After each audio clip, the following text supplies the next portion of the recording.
لبيك اللهم لبيك لبيك لا আসসালামু আলাইকুম। আল্লাহ তাআলার মেহমান হয়ে পবিত্র উমরা পালনের ইচ্ছা পোষণ করছেন? আলহামদুলিল্লাহ। আজকের ভিডিওতে আমরা অত্যন্ত সহজভাবে উমরা পালনের 4টি মূল ধাপ ও নিয়মগুলো জেনে নিব। প্রথম ধাপ, ইহরাম বাঁধা। উমরা শুরু হয় ইহরামের মাধ্যমে। প্রথমে নখ কাটা, গোসল করা বা উজু করে পরিষ্কার হওয়া। পুরুষেরা সেলাইবিহীন 2 টুকরো সাদা কাপড় পরবেন। নারীদের জন্য পর্দা বজায় রেখে সাধারণ শালীন পোশাকই ইহরামের পোশাক। নিয়ত ও তালবিয়া। নির্দিষ্ট মিকাত বা সীমানা অতিক্রম করার আগেই উমরা নিয়ত করতে হবে এবং উচ্চস্বরে লাব্বাইক আল্লাহুম্মা লাব্বাইক পড়তে হবে।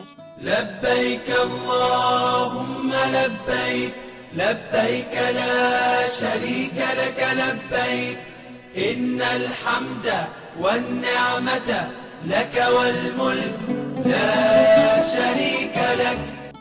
দ্বিতীয় ধাপ, তাওয়াফ। মক্কায় পৌঁছে মসজিদে হারামে প্রবেশের পর আপনার প্রথম কাজ হলো কাবা শরীফ তাওয়াফ করা। হাজরে আসওয়াদ কালো পাথর বরাবর দাঁড়িয়ে তাওয়াফ শুরু করুন। কাবা শরীফকে বামে রেখে মোট 7 বার প্রদক্ষিণ করুন। নামাজ ও জমজম। তাওয়াফ শেষে মাকামে ইব্রাহিমের পেছনে সম্ভব না হলে যে কোনো স্থানে 2 রাকাত ওয়াজিব নামাজ পড়ুন এবং পেট ভরে জমজমের পানি পান করুন।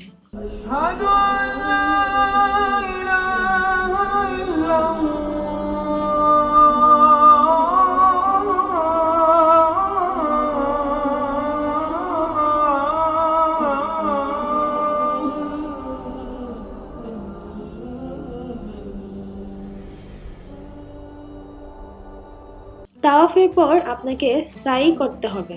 সাফা পাহাড় থেকে সাই শুরু করতে হয়। সাফা থেকে মারোয়া একবার, আবার মারোয়া থেকে সাফা 2 বার, এভাবে মোট 7 বার আসা যাওয়া করতে হবে। মারোয়া পাহাড়ে গিয়ে আপনার সাই শেষ হবে। হলক বা কসর। উমরাহের শেষ ধাপ হলো মাথা মুন্ডন করা বা চুল ছোট করা। পুরুষদের জন্য পুরো মাথা মুন্ডন করা হলক উত্তম, অথবা সমানভাবে মাথা চুল ছোট করা কসর। নারীদের জন্য মাথার সব চুল একত্রিত করে আঙ্গুলের 1 কর প্রায় 1 ইঞ্চি পরিমাণ চুল কাটতে হবে। চুল কাটার মাধ্যমে আপনার ইহরামের সব নিষেধাজ্ঞা উঠে যাবে এবং উমরা সম্পূর্ণ হবে।